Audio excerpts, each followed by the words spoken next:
Now, I mean,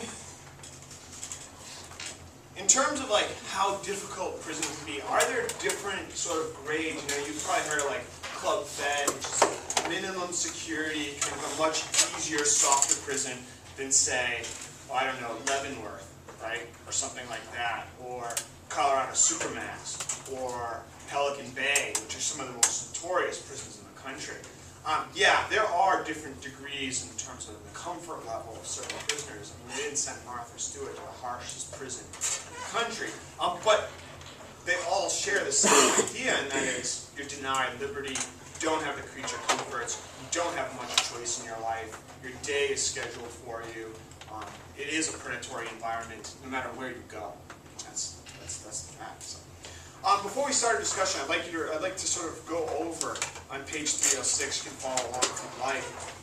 Sort of Dostoevsky's reflection on his own understanding of his place as a gentleman in a prison. And I'll just sort of read this, and then we'll kind of talk about some of your thoughts in terms of what's it like to go from, you know, what essentially might be a very comfortable, educated, liberal arts learning to behind bars. I've already made some mention of the fact that at the beginning of my stay in prison, this is the second full paragraph. At the beginning of my stay in prison, I did not penetrate into the inner depths of this life, and indeed was incapable of doing so. And therefore all its outward manifestations were then an unutterable torment and anguish to me. Sometimes I absolutely hated my fellow sufferers. I even envied them and cursed my own fate. I envied them because they, after all, were among their own kind, among companions whom they could understand. Although in fact they were just as wearied and disgusted as I was by this companionship under the lash and the rod, this enforced association, and each one kept the eyes of his mind averted from the others. I repeat once more that the envy which visited me in those moments of bitterness had its legitimate foundations.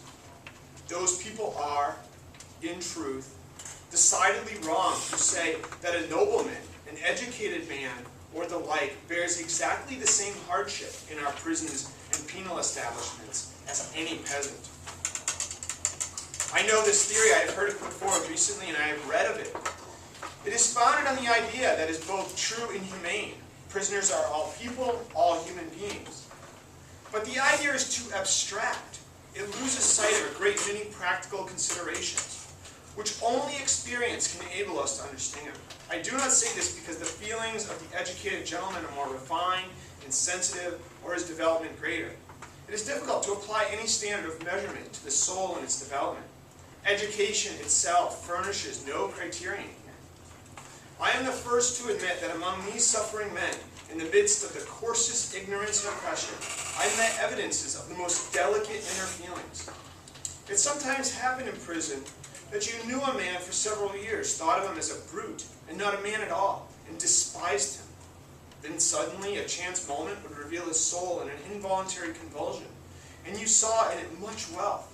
Such feeling and heart, so clear an understanding of its own and other sufferings, that your eyes would be open, and in the first moment you would hardly be able to believe what you yourself had seen and heard.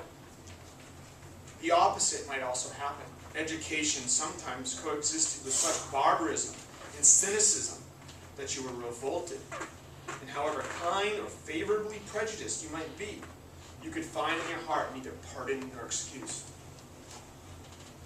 Now that's Dostoevsky's sort of reflection on noblemen and educated men in prison. I'm curious to see what your thoughts are.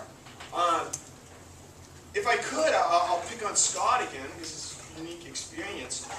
Certainly, in the military, you have people coming from all social strata, right, to experience a similar thing, a sort of leveling of sorts that I think the military provides.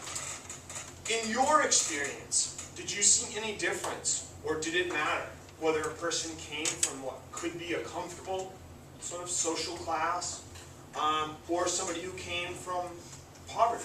Certainly the military attracts people from all spectrum of society. In your experience, did you see any variation in the way they handled it? Definitely. I mean, especially with officers, when they come from bachelor's degrees and come in, and you have the enlisted officers, and then there's a split. They're kind of they don't really understand where the enlisted soldiers coming from in a way, even though it's really not that different. Even you have enlisted soldiers who have 4-year degrees and just chose the enlisted route. And even they were kind of, especially like basic training, that's you can see that division there. Guys with degrees or educations would be kind of pushed aside in a way and not treated the same. Kind of like, you're an idiot for doing this. You had all this opportunity. Why are you doing this? And then, Exactly. so that was, I mean, that happened throughout. So they were treated differently, right? Now, can you explain a little bit what the difference between an officer, there's an NCO, an SCO, there's commissioned officers, non-commissioned officers? Yeah, you have a commissioned officer. They have their